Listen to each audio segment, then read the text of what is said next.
കേരള PSCയുടെ preliminary syllabus for 10th level എക്സാമിനേഷന്റെ preliminary സിലബസിലുള്ള ടോപ്പിക്കാണ് രോഗങ്ങളും രോഗകാരികളും. അപ്പോൾ 10ാം ക്ലാസ്സിന്റെ SCERT ടെക്സ്റ്റ് ബുക്കിലെ 10ാം ക്ലാസ്സിലെ 4ാമത്തെ ചാപ്റ്റർ ഇതുമായിട്ട് റിലേറ്റ് ചെയ്തതാണ്. തീർച്ചയായിട്ടും ഇത് പഠിച്ചിട്ട് വേണം പോകാൻ. എക്സാം സിലബസിൽ തന്നിരിക്കുന്ന സ്ഥിതിക്ക് ഇതിൽ നിന്ന് ചോദ്യങ്ങൾ വരും. 4ാമത്തെ ചാപ്റ്റർ അകറ്റി നിർത്താം രോഗങ്ങളെ എന്നതാണ്. അപ്പോൾ ഇതിൽ നമ്മൾ ബാക്ടീരിയ രോഗങ്ങൾ, വൈറസ് രോഗങ്ങൾ, അങ്ങനെ പലതരം രോഗങ്ങളെ കുറിച്ചാണ് ഈ ചാപ്റ്ററിൽ പഠിക്കാനുള്ളത്. അതിൽ PSC ചോദിക്കാൻ സാധ്യതയുള്ള ഏരിയാസ് ആണ് നോക്കുന്നത്. എലിപ്പനി ഒരു ബാക്ടീരിയ രോഗമാണ്, നമുക്കറിയാവുന്നതാണ്. അപ്പോൾ ചോദ്യം എങ്ങനെയായിരിക്കും? താഴെ തന്നിരിക്കുന്നതിൽ ഏത് തരം രോഗം? ഓപ്ഷനിൽ ബാക്ടീരിയ, വൈറസ്, ഫംഗസ്, പ്രോട്ടോസോവ എല്ലാം ഓപ്ഷനിലുണ്ടാവും. സോ എലിപ്പനി എന്ന് പറയുന്നത് ഒരു ബാക്ടീരിയ രോഗമാണ്. ബാക്ടീരിയ എന്ന് പറയുന്നത് ഒരു പ്രോകാരിയോട്ടുകളാണ്. അപ്പോൾ എന്താണ് ഈ പ്രോകാരിയോട്ടുകൾ? കോശത്തില് മർമ്മം കാണപ്പെടാത്ത ജീവികളെ അറിയപ്പെടുന്നത് പ്രോകാരിയോട്ടുകൾ എന്നാണ്. കോശത്തിൽ മർമ്മം കാണപ്പെടാത്ത ജീവികളെയാണ് പ്രോകാരിയോട്ടുകൾ എന്നറിയപ്പെടുന്നത്. ഓക്കെ, സോ ഇവ ശരീരത്തിൽ പ്രവേശിച്ചു കഴിഞ്ഞാൽ ദ്വിവിഭജനത്തിലൂടെ പെരുകുകയും അവ ഉൽപ്പാദിപ്പിക്കുന്ന ടോക്സിനുകൾ കോശങ്ങളെ നശിപ്പിക്കുകയും രോഗമുണ്ടാവുകയും ചെയ്യുന്നു. ചോദിക്കാൻ സാധ്യത ഇത്രമേ ഉള്ളൂ. എലിപ്പനി ഏത് തരം രോഗമാണ്? എലിപ്പനി എന്ന് പറയുന്നത് ഒരു ബാക്ടീരിയ രോഗത്തിന് ഉദാഹരണമാണ്. ബാക്ടീരിയ ഒരു പ്രോകാരിയോട്ടാണ്. പ്രോകാരിയോട്ട് കോശത്തിൽ മർമ്മം കാണപ്പെടാത്ത ജീവികളെയാണ് പ്രോകാരിയോട്ടുകൾ എന്ന് പറയുന്നത്. പ്രോകാരിയോട്ടുകൾക്ക് ഉദാഹരണമാണ് ബാക്ടീരിയ, സയനോബാക്ടീരിയ, മൈക്കോപ്ലാസ്മ തുടങ്ങിയവ. അപ്പോൾ കോശത്തിൽ സ്തരത്താൽ ആവരണം ചെയ്യപ്പെട്ട വ്യക്തമായ മർമ്മം കാണപ്പെടുന്ന ജീവികൾ അറിയപ്പെടുന്നത് ഏത് പേരിലാണ്? വ്യക്തമായ മർമ്മം കാണപ്പെടുന്ന ജീവികളെ യൂകാരിയോട്ടുകൾ എന്നാണ് പറയുന്നത്. ഒന്നുകൂടി, കോശങ്ങളിൽ സ്തരത്താൽ ആവരണം ചെയ്യപ്പെട്ട വ്യക്തമായ മർമ്മം കാണപ്പെടുന്ന ജീവികളെയാണ് യൂകാരിയോട്ടുകൾ എന്ന് പറയുന്നത്. യൂകാരിയോട്ടുകൾക്ക് ഉദാഹരണമാണ് അമീബ, ജന്തുക്കൾ, സസ്യങ്ങൾ തുടങ്ങിയവ. അപ്പം നമുക്കിപ്പോൾ പ്രോകാരിയോട്ട് എന്തെന്ന് ഓർത്തു വെക്കുക. കോശത്തിൽ മർമ്മം കാണപ്പെടാത്ത ജീവികളെയാണ് പ്രോകാരിയോട്ടുകൾ എന്ന് പറയുന്നത്. ഓക്കെ, അപ്പോൾ നമ്മളിവിടെ ആദ്യം നോക്കിയത് എലിപ്പനിയാണ്. എലിപ്പനി ഒരു ബാക്ടീരിയ രോഗം. ഓക്കെ, അടുത്തത് എലിപ്പനിക്ക് കാരണമായ ബാക്ടീരിയ ഏതെന്ന് അറിയണം. എലിപ്പനിക്ക് കാരണമായ ബാക്ടീരിയ ലെപ്റ്റോസ്പൈറയാണ്. പ്രീവിയസ് ചോദ്യമാണ്. എലിപ്പനിക്ക് കാരണമായ ബാക്ടീരിയ ലെപ്റ്റോസ്പൈറ. ഓർത്തു വെക്കുക. എലിപ്പനിക്ക് കാരണമായ ബാക്ടീരിയ ലെപ്റ്റോസ്പൈറ. അപ്പോൾ നമ്മൾ ഒരു രോഗം നോക്കി, ബാക്ടീരിയ രോഗമാണ് എലിപ്പനി എന്ന് പറഞ്ഞു. ഇനി മറ്റ് ബാക്ടീരിയ രോഗങ്ങൾ. ഒന്ന് ഡിഫ്തീരിയ. അപ്പോൾ എലിപ്പനി ബാക്ടീരിയ രോഗമാണ്, ഡിഫ്തീരിയ ബാക്ടീരിയ രോഗമാണ്. ചുമ, തുമ്മൽ എന്നിവയിലൂടെയും രോഗബാധിതരിൽ നിന്ന് മറ്റൊരാളിലേക്ക് നേരിട്ടും പകരുന്ന രോഗമാണ് ഡിഫ്തീരിയ. അപ്പോൾ ഡിഫ്തീരിയയ്ക്ക് പകരം മറ്റൊരു പേരുകൂടി ഓർത്തു വെക്കുക. തൊണ്ടമുള്ള് എന്നറിയപ്പെടുന്നത് ഡിഫ്തീരിയ. ചുമ, തുമ്മൽ എന്നിവയിലൂടെയും രോഗബാധിതരിൽ നിന്ന് മറ്റൊരാളിലേക്ക് നേരിട്ടും പകരുന്ന ഒരു ബാക്ടീരിയ രോഗമാണ് ഡിഫ്തീരിയ അഥവാ തൊണ്ടമുള്ള്. അപ്പോൾ ഇതില് ഈ മൂക്ക്, തൊണ്ട എന്നിവിടങ്ങളിലെ ശ്ലേഷ്മ സ്ഥലത്തെ ബാധിക്കുന്ന ഒരു രോഗമാണ് ഡിഫ്തീരിയ എന്ന് പറയുന്നത്. മൂക്ക്, തൊണ്ട എന്നിവിടങ്ങളിലെ ശ്ലേഷ്മ സ്ഥലത്തെ, അപ്പോൾ ഇംഗ്ലീഷിൽ പഠിച്ചിരിക്കുന്നത് മ്യൂക്കസ് മെംബ്രെയിനെയാണ് ശ്ലേഷ്മ സ്ഥലം എന്ന് പറയുന്നത്. Diphtheria affect the mucous membrane of the nose and the throat. അപ്പോൾ നമുക്കിപ്പോൾ ഇവിടെ പ്രിലിമിനറി എക്സാമിന് പ്രിപ്പയർ ചെയ്യുമ്പോൾ അത് മലയാളത്തിൽ തന്നെ ആ ടേം അറിഞ്ഞിരിക്കണം. ശ്ലേഷ്മ സ്ഥലത്തെ ബാധിക്കുന്ന ഒരു രോഗമാണ് ഡിഫ്തീരിയ. മൂക്ക്, തൊണ്ട എന്നിവിടങ്ങളിലെ ശ്ലേഷ്മ സ്ഥലത്തെ ബാധിക്കുന്ന ഒരു രോഗമാണ് ഡിഫ്തീരിയ. ഇവിടെയും നമുക്ക് എന്താണ് ഇതിൻ്റെ രോഗകാരി എന്നറിയണം. നേരത്തെ നമ്മൾ എലിപ്പനി പറഞ്ഞു. എലിപ്പനിയുടെ രോഗകാരി ലെപ്റ്റോസ്പൈറ. സോ എലിപ്പനിക്ക് കാരണമായ ബാക്ടീരിയ ലെപ്റ്റോസ്പൈറ. ഇപ്പൊ തന്നെ കൂട്ടത്തിൽ തന്നെ പഠിക്കണം. ഈ ഡിഫ്തീരിയയ്ക്ക് കാരണമായ രോഗകാരി എന്ന് പറയുന്നത് കൊറിനി ബാക്ടീരിയം ഡിഫ്തീരിയ. ഡിഫ്തീരിയയ്ക്ക് കാരണമായ രോഗകാരി diphtheria corynebacterium diphtheria. Corynebacterium diphtheria. ഇവ ഉൽപ്പാദിപ്പിക്കുന്ന ടോക്സിനുകൾ പനി, തൊണ്ടവേദന, കഴുത്തിലെ ലിംഫ് ഗ്രന്ഥികളിൽ വീക്കം ഉണ്ടാക്കുന്നു. അപ്പോൾ നമ്മൾ പറഞ്ഞ ഒരു ബാക്ടീരിയ രോഗമാണ് ഡിഫ്തീരിയ. ഡിഫ്തീരിയ ഈ ഒരു ബാക്ടീരിയ ഉൽപ്പാദിപ്പിക്കുന്ന ടോക്സിനുകൾ പനി, തൊണ്ടവേദന, കഴുത്തിലെ ലിംഫ് ഗ്രന്ഥികളിൽ വീക്കം ഉണ്ടാക്കുകയാണ് ചെയ്യുന്നത്. ഓക്കെ, അപ്പോൾ ഇവിടെ ചോദിക്കാൻ സാധ്യതയുള്ളത് ഡിഫ്തീരിയ ഏത് തരം രോഗമാണ്, ഏത് തരം രോഗത്തിന് ഉദാഹരണമാണ് എന്ന് ചോദിച്ചു കഴിഞ്ഞാൽ ഡിഫ്തീരിയ ഒരു ബാക്ടീരിയ രോഗമാണ്. എലിപ്പനി ബാക്ടീരിയ രോഗം. അപ്പൊ 2 ബാക്ടീരിയ രോഗങ്ങൾ പറഞ്ഞു കഴിഞ്ഞു, ഡിഫ്തീരിയയും അതുപോലെ തന്നെ എലിപ്പനിയും. എലിപ്പനിക്ക് കാരണമായ ബാക്ടീരിയ ലെപ്റ്റോസ്പൈറ. ഡിഫ്തീരിയയ്ക്ക് കാരണമായത് corynebacterium diphtheria. Corynebacterium diphtheria. അടുത്തത് ക്ഷയരോഗം. അപ്പോൾ മുൻകാലങ്ങളിലെല്ലാം വ്യാപകമായ ഭീതി പരത്തിയിരുന്ന ഒരു രോഗമായിരുന്നു ക്ഷയം. അപ്പോൾ ക്ഷയത്തിന്റെ രോഗകാരി മൈക്കോബാക്ടീരിയം TB, ട്യൂബർകുലോസിസ്. ഇംഗ്ലീഷിൽ ട്യൂബർകുലോസിസ് ആണ്. Mycobacterium tuberculosis. ക്ഷയത്തിന് കാരണം മൈക്കോബാക്ടീരിയം ട്യൂബർകുലോസിസ്. മുഖ്യ ലക്ഷണങ്ങൾ എന്ന് പറയുന്നത് ശരീരത്തിന്റെ ഭാരക്കുറവ് അനുഭവപ്പെടുക, ക്ഷീണം, സ്ഥിരമായ ചുമയൊക്കെയാണ് ക്ഷയത്തിന്റെ രോഗലക്ഷണങ്ങൾ. രോഗി ചുമയ്ക്കുമ്പോഴോ തുമ്മുമ്പോഴോ സംസാരിക്കുമ്പോഴോ രോഗാണുക്കൾ വായുവിലേക്കും മറ്റുള്ളവരിലേക്കും വ്യാപിക്കുകയും ചെയ്യുന്നു.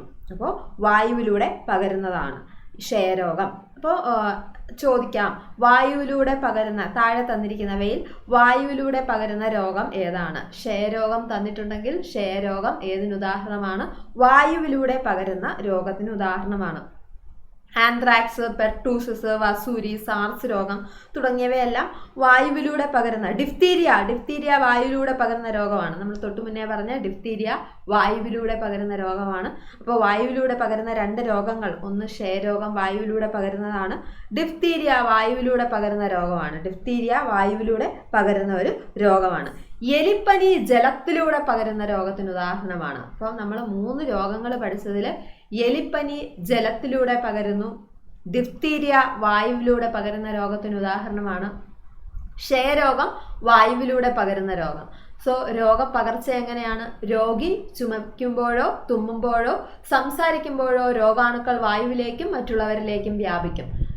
ശ്വാസകോശത്തെയാണ് മുഖ്യമായും ക്ഷയരോഗം ബാധിക്കുക. ക്ഷയരോഗം ബാധിക്കുന്നത് ശ്വാസകോശത്തെയാണ്. ഇപ്പോൾ പ്രധാനപ്പെട്ട പോയിന്റ്സ്: ക്ഷയരോഗകാരി എന്ന് പറയുന്നത് മൈക്കോബാക്ടീരിയം ട്യൂബർകുലോസിസ്, ശരീരഭാഗം, രോഗം ബാധിക്കുന്ന ശരീരഭാഗം ശ്വാസകോശത്തെയാണ്. എന്നാൽ വൃക്കകൾ, അസ്ഥികൾ, അസ്ഥിസന്ധികൾ, തലച്ചോറ് എന്നിവയെയും ഈ രോഗം ബാധിക്കാറുണ്ട്. വൃക്കകൾ, അസ്ഥികൾ, അസ്ഥിസന്ധികൾ, തലച്ചോറ് എന്നിവയെയും ക്ഷയരോഗം ബാധിക്കാറുണ്ട്. ആന്റിബയോട്ടിക് ഉപയോഗിച്ച് ചികിത്സ നടത്താറുണ്ട്. എന്നാൽ PSC ഏറ്റവും കൂടുതൽ ചോദിക്കുന്ന ഒരു ചോദ്യമാണ് ക്ഷയരോഗബാധയെ തടയുന്നതിന് ഉപയോഗിക്കുന്ന പ്രതിരോധ വാക്സിൻ BCG. ക്ഷയരോഗബാധയെ തടയുന്നതിന് ഉപയോഗിക്കുന്ന പ്രതിരോധ വാക്സിനാണ് BCG. ക്ഷയരോഗബാധയെ തടയുന്നതിന് ഉപയോഗിക്കുന്ന പ്രതിരോധ വാക്സിൻ BCG. ഇനി വൈറസിന്റെ ആ ഒരു ഘടന എന്ന് പറയുന്നത് പ്രോട്ടീൻ ആവരണത്തിനുള്ളിൽ DNA അല്ലെങ്കിൽ RNA തന്മാത്രകളെ ഉൾക്കൊള്ളുന്ന ലഘുഘടനയാണ് വൈറസിന്. അറിഞ്ഞിരിക്കുക, പ്രോട്ടീൻ ആവരണത്തിനുള്ളിൽ DNA അല്ലെങ്കിൽ RNA തന്മാത്രകളെ ഉൾക്കൊള്ളുന്ന ലഘുഘടനയാണ് വൈറസിന്. സാധാരണ ജീവകോശങ്ങളിലുള്ളിൽ കോശാംഗങ്ങൾ എന്തിലില്ല? വൈറസുകളിലില്ല. ആതിഥേയ കോശങ്ങളുടെ ജനിതക സംവിധാനത്തെ ഉപയോഗപ്പെടുത്തിയാണ് വൈറസ് പെരുകുന്നത്. സോ ഇമ്പോർട്ടൻ്റ് ആണ് വൈറസിന്റെ ഘടന എന്ന് പറയുന്നത്. പ്രോട്ടീൻ ആവരണത്തിനുള്ളിൽ DNA അല്ലെങ്കിൽ RNA തന്മാത്രകളെ ഉൾക്കൊള്ളുന്ന ലഘുഘടനയാണ് വൈറസിന്. ആതിഥേയ കോശങ്ങളുടെ ജനിതക സംവിധാനത്തെ ഉപയോഗപ്പെടുത്തിയാണ് വൈറസുകൾ പെരുകുന്നത്. വൈറസുകൾ എങ്ങനെയാണ് പെരുകുന്നത്? ആതിഥേയ കോശങ്ങളുടെ ജനിതക സംവിധാനത്തെ ഉപയോഗപ്പെടുത്തിയാണ് വൈറസുകൾ പെരുകുന്നത്. മനുഷ്യരിൽ മാത്രമല്ല, സസ്യങ്ങളെയും മറ്റു ജന്തുക്കളെയും ബാക്ടീരിയ പോലുള്ള സൂക്ഷ്മജീവികളെയും വൈറസുകൾ ബാധിക്കാറുണ്ട്. അപ്പോൾ കഴിഞ്ഞ വർഷം 2018 വന്ന 2018 കേരളം നേരിട്ട ഒരു മാരക രോഗമായിരുന്നു നിപ്പ. ഇത് നിപ്പ എന്ന് പറയുന്നത് ഒരു വൈറസ് രോഗമാണ്. ഇപ്പോൾ ലോകമെമ്പാടും നേരിട്ടുകൊണ്ടിരിക്കുന്ന മാരക വൈറസ് രോഗിയാണ് കൊറോണ. ഓക്കെ, അടുത്തത് എയ്ഡ്സ്. ലോകത്തെ ഭീതിയിലാഴ്ത്തിയ രോഗമാണ് അക്യൂർഡ് ഇമ്മ്യൂണോ ഡെഫിഷ്യൻസി സിൻഡ്രോം. എയ്ഡ്സിന്റെ ഫുൾ ഫോം പ്രീവിയസ് ചോദ്യമാണ്. Acquired immunodeficiency syndrome. Acquired immunodeficiency syndrome.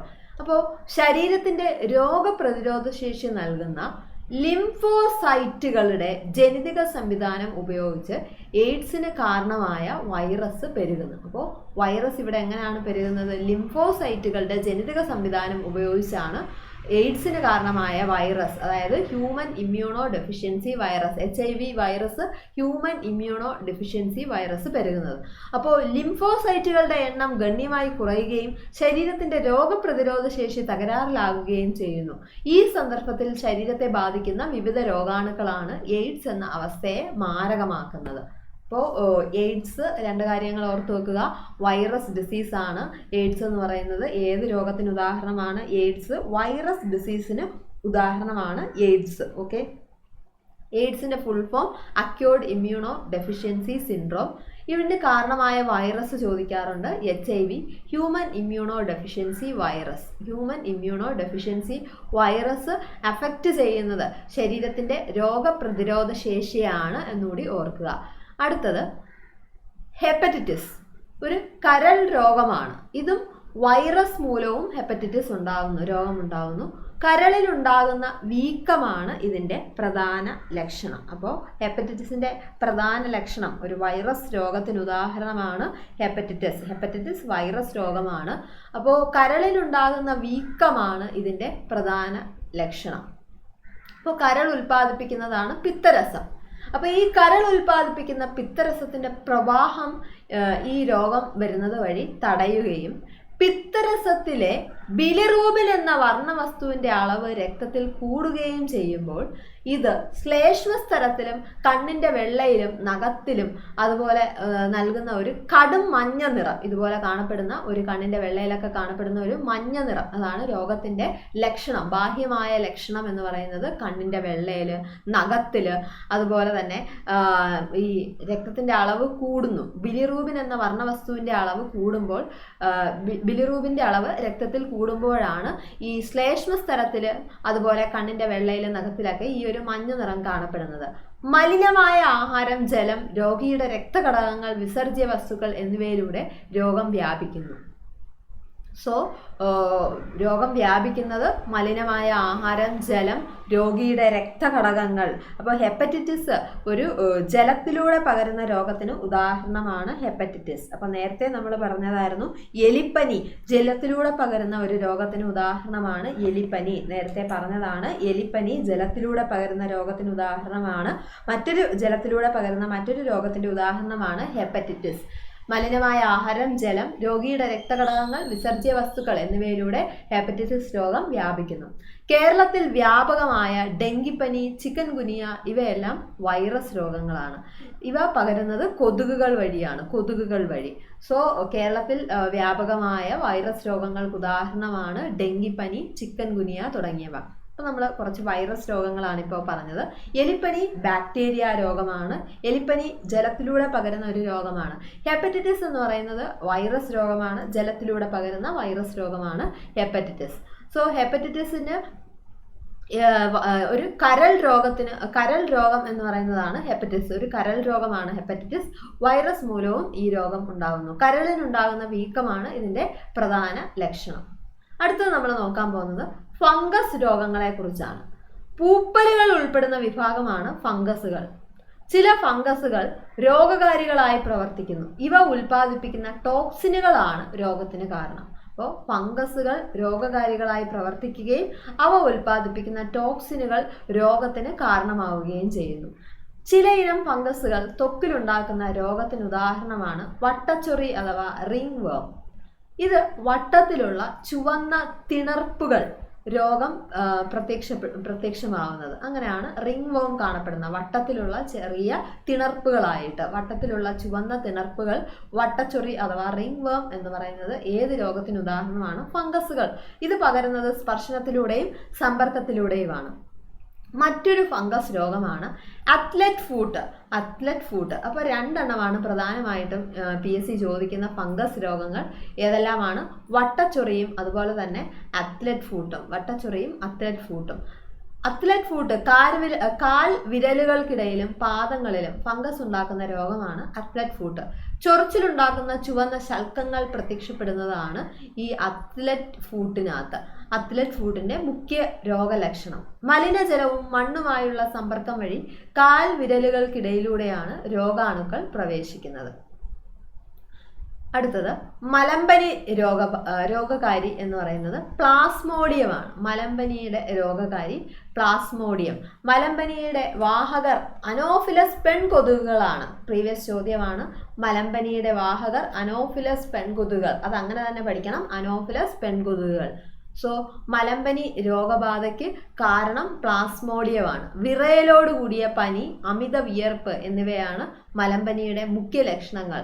അനുബന്ധമായി തലവേദന, ഛർദി, വയറിളക്കം, വിളർച്ച എന്നിവയും ഉണ്ടാകാം. അടുത്തത് ഫൈലേറിയൽ വിരകൾ ഉണ്ടാക്കുന്ന മന്തുരോഗം ക്യുലെക്സ് കൊതുകുകളിലൂടെയാണ് പകരുന്നത്. ചോദ്യം: മന്ത് പരത്തുന്ന കൊതുകുകൾ ക്യുലെക്സ് കൊതുകുകളാണ്. Month പരത്തുന്നത് Culex കൊതുകുകളാണ്. നേരത്തെ നമ്മൾ പറഞ്ഞത് മലമ്പനി പരത്തുന്നത് അനോഫിലസ് പെൺകൊതുകുകളാണ്. Month പരത്തുന്നത് Culex കൊതുകുകളാണ്. ലിംഫ് വാഹികളിൽ വിരകൾ തങ്ങി നിൽക്കുന്നതിനാൽ ലിംഫിന്റെ പ്രവാഹം തടയപ്പെടുന്നു. ഇതുമൂലം ലിംഫ് വാഹികൾ വീങ്ങുന്നു. അപ്പോൾ ചോദ്യം: ഫൈലേറിയൽ വിരകൾ ഉണ്ടാക്കുന്നതാണ് മന്തുരോഗം. ഏത് കൊതുകുകളാണ് ഇത് പരത്തുന്നത് എന്ന് ചോദിച്ചു കഴിഞ്ഞാൽ മന്തുരോഗം പരത്തുന്നത് ക്യുലെക്സ് കൊതുകുകളാണ്. ലിംഫ് വാഹികളിലാണ് വിരകൾ തങ്ങി നിൽക്കുന്നത്. അതിനാൽ ഏതിന്റെ പ്രവാഹമാണ് ഇവിടെ തടയപ്പെടുന്നത്? ലിംഫിന്റെ പ്രവാഹം തടയപ്പെടുകയും ലിംഫ് വാഹികൾ വീങ്ങുകയും ചെയ്യുന്നു. അപ്പോൾ പ്രോട്ടോസോവ രോഗങ്ങളാണ് നമ്മൾ ആദ്യം പറഞ്ഞത്.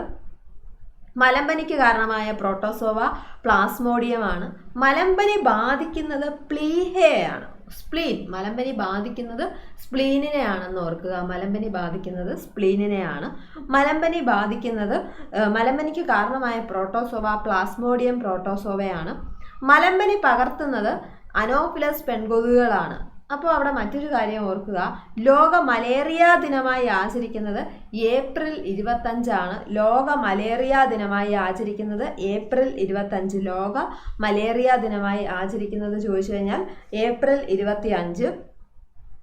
മലമ്പനിയുടെ അപരനാമങ്ങൾ ബ്ലാക്ക് വാട്ടർ ഫീവർ, ചതുപ്പ് രോഗം എന്നൊക്കെ അറിയപ്പെടുന്നത് മലമ്പനിയാണ്. ബ്ലാക്ക് വാട്ടർ ഫീവർ, ചതുപ്പ് രോഗം എന്നൊക്കെ അറിയപ്പെടുന്നത് മലമ്പനിയാണ്. ലോക കൊതുക് ദിനമായി ആചരിക്കുന്നത് ഓഗസ്റ്റ് 20. ലോക കൊതുക് ദിനമായി ആചരിക്കുന്നത് ഓഗസ്റ്റ് 20. അപ്പോൾ നമ്മളിവിടെ പറഞ്ഞത് വിരകളെ കുറിച്ചാണ്. ഫൈലേറിയൽ വിരകൾ ആണ്. വിരകൾ മുഖേന ഉണ്ടാകുന്ന ഒരു പ്രധാനപ്പെട്ട രോഗമാണ് മന്ത് രോഗത്തിന്റെ ശാസ്ത്രീയ നാമം ചോദിച്ചു കഴിഞ്ഞാൽ എലിഫന്റാസിസ് ആണ്. മന്ത് രോഗത്തിന്റെ ശാസ്ത്രീയ നാമം എലിഫന്റാസിസ്. മന്ത് രോഗത്തിന് കാരണം ഫൈലേറിയൽ വിരകൾ. ഇനി മന്ത് പരത്തുന്നത് പെൺകൊതുകുകളാണ്. ക്യുലെക്സ് പെൺകൊതുകുകളാണ് മന്ത് രോഗം പരത്തുന്നത്. മന്ത് ബാധിക്കുന്നത് ലിംഫ് ഗ്രാഹികളെയാണെന്ന് ഓർക്കുക. മന്ത് രോഗത്തിന് നൽകുന്ന ഗുളിക ആൽബൻഡസോൾ ആണ്. മന്ത് രോഗത്തിന് നൽകുന്ന ഗുളിക ചോദിച്ചു കഴിഞ്ഞാൽ ആൽബൻഡസോൾ. മന്ത് രോഗത്തിനെതിരെ നൽകുന്ന ഗുളികയാണ് ആൽബൻഡസോൾ. കേരളത്തിൽ ഏറ്റവും കൂടുതൽ മന്ത് രോഗികളുള്ളത് ആലപ്പുഴ ജില്ലയിലാണ്. ദേശീയ മന്ത് രോഗ ദിനമായി ആചരിക്കുന്നത് നവംബർ 11. നവംബർ 11. ഓക്കെ. അടുത്തത് രോഗാണുക്കൾ ഇല്ലാതെയും രോഗങ്ങൾ, അതായത് ജീവിതശൈലി രോഗങ്ങൾ, ജനിതകപരമായ രോഗങ്ങൾ, തൊഴിൽജന്യ രോഗങ്ങൾ, പോഷക ഘടകങ്ങളുടെ അപര്യാപ്തത മൂലമുണ്ടാകുന്ന രോഗങ്ങൾ. അപ്പോൾ രോഗാണുക്കളില്ലാതെയും രോഗങ്ങൾ ഉണ്ടാകുന്നു. പോഷക ഘടകങ്ങളുടെ അപര്യാപ്തത മൂലം, ജീവിതശൈലി രോഗങ്ങൾ, അതുപോലെ തന്നെ ജനിതകപരമായ രോഗങ്ങൾ, തൊഴിൽ ജന്യ രോഗങ്ങൾ. ഓക്കെ, ഇനി നമുക്ക് അതാണ് നോക്കാനുള്ളത്. ആദ്യം ജനിതക രോഗങ്ങൾ. ഇപ്പോൾ ജനിതക രോഗങ്ങൾക്ക് ഉദാഹരണമാണ് ഹീമോഫീലിയ, സിക്കിൾ സെൽ അനീമിയ തുടങ്ങിയവ. ജനിതക രോഗങ്ങൾക്ക് ഉദാഹരണമാണ് haemophilia, sickle cell anaemia. Haemophilia, sickle cell anaemia അഥവാ അരിവാൾ രോഗം. ഓക്കെ, കോശപ്രവർത്തനങ്ങളെ നിയന്ത്രിക്കുന്ന ജീനുകൾക്കുണ്ടാകുന്ന തകരാറുകളാണ് ജനിതക രോഗങ്ങൾക്ക് കാരണം. ഹീമോഫീലിയ, സിക്കിൾ സെൽ അനീമിയ തുടങ്ങിയവ ജനിതക രോഗങ്ങൾക്ക് ഉദാഹരണമാണ്. അപ്പോൾ കോശപ്രവർത്തനങ്ങളെ നിയന്ത്രിക്കുന്ന ജീനുകൾക്കുണ്ടാകുന്ന തകരാറുകൾ, കോശപ്രവർത്തനങ്ങളെ നിയന്ത്രിക്കുന്ന ജീനുകൾക്കുണ്ടാകുന്ന തകരാറുകളാണ് ജനിതക രോഗങ്ങൾക്ക് കാരണം. ഇനി ക്രിസ്മസ് രോഗം എന്നറിയപ്പെടുന്നത്, രാജകീയ രോഗം എന്നറിയപ്പെടുന്നത് എന്നൊക്കെ ചോദിച്ചു കഴിഞ്ഞാൽ ഏതാണ് ആൻസർ വരുന്നത്? ഹീമോഫീലിയ ആണ്. ക്രിസ്മസ് രോഗം, അതുപോലെ രാജകീയ രോഗം എന്നറിയപ്പെടുന്നത് ഹീമോഫീലിയ. രക്തം കട്ട പിടിക്കുന്നത് പ്ലാസ്മയിലെ ചില പ്രോട്ടീനുകളുടെ സഹായത്താലാണ്. അപ്പോൾ ഇത്തരം പ്രോട്ടീനുകളുടെ ഉൽപാദനത്തെ നിയന്ത്രിക്കുന്ന ജീനുകൾ തകരാറിലാകുന്നതാണ് ഹീമോഫീലിയ എന്ന രോഗത്തിന്റെ കാരണം. അപ്പോൾ ഹീമോഫീലിയ രോഗത്തിന് കാരണം പ്രോട്ടീനുകളെ ഉൽപ്പാദിപ്പിക്കുന്ന ജീനുകൾ തകരാറിലാവുന്നത്. അതും എങ്ങനെയുള്ള ഇതാണ്? രക്തം കട്ട പിടിക്കുന്ന പ്ലാസ്മ പ്രോട്ടീനുകളുടെ സഹായത്താലാണ്. അപ്പോൾ ഇത്തരം പ്രോട്ടീനുകൾ ഉൽപാദനത്തെ നിയന്ത്രിക്കുന്ന ജീനുകൾ തകരാറിലാവുന്നതാണ് ഹീമോഫീലിയ രോഗത്തിന് കാരണം. ഇനി ഇതിൻ്റെ ഇടയിൽ സിക്കിൾ സെൽ അനീമിയയാണ് മറ്റൊരു ജനിതക രോഗം. സിക്കിൾ സെൽ അനീമിയ അഥവാ അരിവാൾ രോഗം. ജീനുകളിലെ വൈകല്യം രക്തത്തിലെ ഹീമോഗ്ലോബിന്റെ നിർമ്മാണ ഘടകങ്ങളായ അമിനോ ആസിഡുകളുടെ ക്രമീകരണത്തിൽ വൈകല്യം വരുത്താം. തൽഫലമായി ഹീമോഗ്ലോബിന്റെ ഘടനയിൽ മാറ്റമുണ്ടാവുകയും ഓക്സിജൻ സംഭവന ശേഷി കുറയുകയും ചെയ്യുന്നു. ഇതാണ് സിക്കിൾ സെൽ അനീമിയ. സോ അരുണ രക്താണുക്കളിലെ ഹീമോഗ്ലോബിന്റെ ഘടനയിൽ വ്യത്യാസം വരുന്നത് മൂലം അരുണ രക്താണുക്കൾ, റെഡ് ബ്ലഡ് സെല്ലാണ്. അരുണ രക്താണുക്കൾ എന്ന് പറയുമ്പോൾ RBC അരിവാൾ പോലെ വളയുന്നു. അരുണ രക്താണുക്കളിലെ ഹീമോഗ്ലോബിന്റെ ഘടനയിൽ വ്യത്യാസം വരുന്നത് മൂലം അരുണ രക്താണുക്കൾ അരിവാൾ പോലെ വളയുന്നു. ഓക്കെ, സോ ഹീമോഗ്ലോബിന്റെ ഘടനയിൽ വ്യത്യാസം വരുമ്പോൾ എന്താണ് സംഭവിക്കുന്നത്? ഓക്സിജൻ സംഭവന ശേഷി കുറയുകയാണ് ചെയ്യുന്നത്. ഓക്സിജൻ സംവഹന ശേഷി കുറയുകയും അരുണ രക്താണുക്കൾ അരിവാൾ പോലെ വളയുകയും ചെയ്യുന്നു. അപ്പോൾ ഇതെല്ലാം ജനിതക രോഗങ്ങൾക്ക് ഉദാഹരണമാണ്. ജനിതക രോഗങ്ങൾക്ക് ഉദാഹരണം haemophilia, sickle cell anaemia. Haemophilia, sickle cell anaemia. ഇതിൻ്റെ ഇടയ്ക്ക് തൊഴിൽ ജനീയ രോഗങ്ങൾ. ഇപ്പോൾ തൊഴിലിടങ്ങളിലെ സാഹചര്യവുമായി ബന്ധപ്പെട്ടുണ്ടാകുന്ന രോഗങ്ങളാണ് തൊഴിൽ ജന്യ രോഗങ്ങൾ.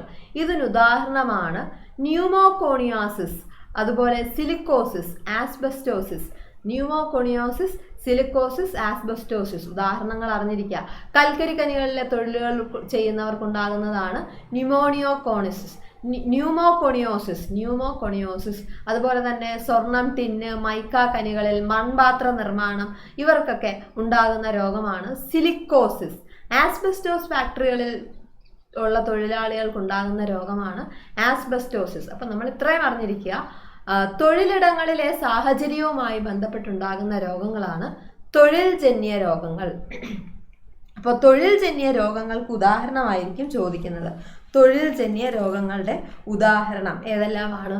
തൊഴിൽ ജന്യ രോഗങ്ങളുടെ ഉദാഹരണം ന്യൂമോകോണിയോസിസ്, സിലിക്കോസിസ്, ആസ്ബസ്റ്റോസിസ്. ഇനി ക്യാൻസർ. അനിയന്ത്രിതമായ കോശവിഭജനം വഴി കോശങ്ങൾ പെരുകി ഇതര കലകളിലേക്ക് വ്യാപിക്കുന്ന രോഗാവസ്ഥയാണ് ക്യാൻസർ. കോശവിഭജന പ്രക്രിയയിലെ നിയന്ത്രണ സംവിധാനങ്ങൾ തകരാറിലാകുന്നതോടെയാണ് സാധാരണ കോശങ്ങൾ ക്യാൻസർ കോശങ്ങളായി മാറുന്നത്. പരിസ്ഥിതി ഘടകങ്ങൾ, പുകവലി, വികിരണം, വൈറസ്, പാരമ്പര്യ ഘടകങ്ങൾ തുടങ്ങിയവ ഇതിന് കാരണമാകും. രക്തം, ലിംഫ് എന്നീ ശരീരദ്രവങ്ങളിലൂടെ ക്യാൻസർ കോശങ്ങൾ മറ്റ് ഭാഗങ്ങളിലേക്ക് വ്യാപിക്കുന്നത് രോഗാവസ്ഥ സങ്കീർണമാക്കുകയും ചെയ്യും. ശസ്ത്രക്രിയ, രാസചികിത്സ, വികിരണ ചികിത്സ എന്നിവയെല്ലാം ഇന്ന് ക്യാൻസർ ചികിത്സയ്ക്കായിട്ട് പ്രയോജനപ്പെടുത്തുന്നുണ്ട്. അപ്പോൾ പുരുഷന്മാരിൽ 50% ക്യാൻസറുകൾ വായി, തൊണ്ട, ശ്വാസകോശങ്ങൾ എന്നിവയുമായി ബന്ധപ്പെട്ടിരിക്കുന്നു. അപ്പോൾ ക്യാൻസറും കേരളവും തമ്മിലുള്ള ഒരു ഫാക്റ്റാണ് പറയുന്നത്. പുരുഷന്മാരിൽ 50% ക്യാൻസർ വായിൽ, തൊണ്ട, ശ്വാസകോശങ്ങളുമായി ബന്ധപ്പെട്ടിരിക്കുന്നു. ഇതിന്റെ കാരണം പുകവലിയും മദ്യപാനവുമാണ് കാരണമായിട്ട് കണ്ടെത്തിയിട്ടുള്ളത്. ക്യാൻസർ ജനിതക രോഗമാണെങ്കിലും പാരമ്പര്യ രോഗമായി ഇതുവരെ പരിഗണിക്കുന്നില്ല. ഓക്കെ, അപ്പോൾ നമ്മൾ അടുത്തത് ജീവിതശൈലി രോഗങ്ങളാണ് പറയുന്നത്. അനാരോഗ്യകരമായ ജീവിത രീതി ക്ഷണിച്ചു വരുത്തുന്ന രോഗങ്ങളാണ് ജീവിതശൈലി രോഗങ്ങൾ.